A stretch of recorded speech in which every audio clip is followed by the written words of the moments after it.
नमस्कार। Thank you. तपाईहरुले धेरै हामीलाई माया गर्नु भएको छ, यसको लागि म धन्यवाद दिन चाहन्छु।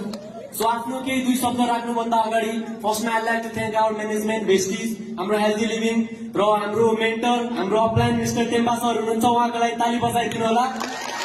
उहाँलाई म धन्यवाद दिन चाहन्छु। हाम्रो केन्द्र बाम सर र मेरो ड्याडी जसले मलाई यो बिजनेसमा ल्याउनु भयो, उहाँहरू सबैजनालाई म धन्यवाद दिन चाहन्छु। सो मेरो नाम चाहिँ विकास पाटे, बाई प्रोफेसन म एउटा स्टुडेन्ट हो। अहिले ब्याचलर सेकेन्ड इयरमा पढ्दैछु र यो बिजनेस मैले 16 वर्ष हुँदा सुरु गरेको थिएँ। हेर्नुहोस्, 16 वर्षको एजमा जब 10 क्लास सकाएर 11 क्लासमा थिएँ, मेरो ड्याडी यो इन्डस्ट्रीमा हुनुहुन्थ्यो। एक राति म बसेर डाइरेक्ट सेलिङको बारेमा स्टडी गरेँ। हेर्नुहोस्, र डाइरेक्ट सेलिङ इन्डस्ट्री एउटा यस्तो प्लेटफर्म रहेछ जहाँ करोडौं कमाउनको लागि करोडपति हुनु आवश्यक रहेछ। हेर्नुहोस्, एउटा व्यक्ति जो पढेको छैन, एउटा व्यक्ति जो गरिब परिवारबाट छ, त्यो व्यक्ति यो इन्डस्ट्रीमा आएर बन्न सक्दो रहेछ, गर्न सक्दो रहेछ। त्यो कुरा बुझे, मैले डाइरेक्ट सेलिङमा त्यो पोसिबल छ भनेर सिकेँ र त्यसपछि मैले आफूलाई ऐनामा हेरेँ र आफूलाई भने, विकास तेरो जिन्दगीमा 1000 वर्ष छैन, तसँग 100 वर्ष छ र म 100 वर्षभित्र त 100 वर्ष बाँच्नलाई 100 वर्ष बाँच्नु पर्दैन, 30-40 वर्षमा डाइरेक्ट सेलिङमा यस्तो गर्न जान सक्छस्, दुनियाँले तँलाई 1000 वर्ष याद राख्नेछ।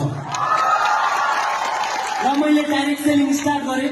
जब मैले यो इन्डस्ट्रीमा सुरुवात गरेँ, मैले मेरो ड्याडीलाई सोधेँ, म 16 वर्ष छु, 18 वर्ष पुगेको यो देशमा बनेको डाइरेक्ट सेलिङमा को छ भनेर सोधेँ। उहाँले कोही छैन 18 वर्षको। एउटा टेम्पा सरको हाम्रो चेक थियो त्यो बेला 6 लाख समथिङको। उहाँले उहाँको चेक देखाउनु भयो, उहाँ जस्तो बन्नुपर्छ भन्नुभयो।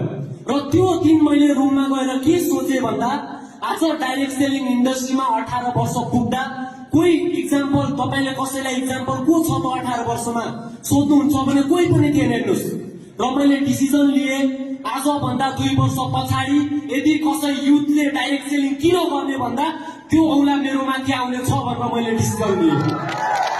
र आज म भन्न चाहन्छु, एउटा विकास पाटे होइन, 100औं विकास पाटे यहाँ छन्। कसैले 18 वर्षको व्यक्तिले डाइरेक्ट सेलिङ किन गर्ने भन्दा तपाईले आज 100औं युथमाथि औला देखाउन सक्नुहुन्छ। हेर, यो बनेको छ भने त पनि बन्न सक्छस् भनेर।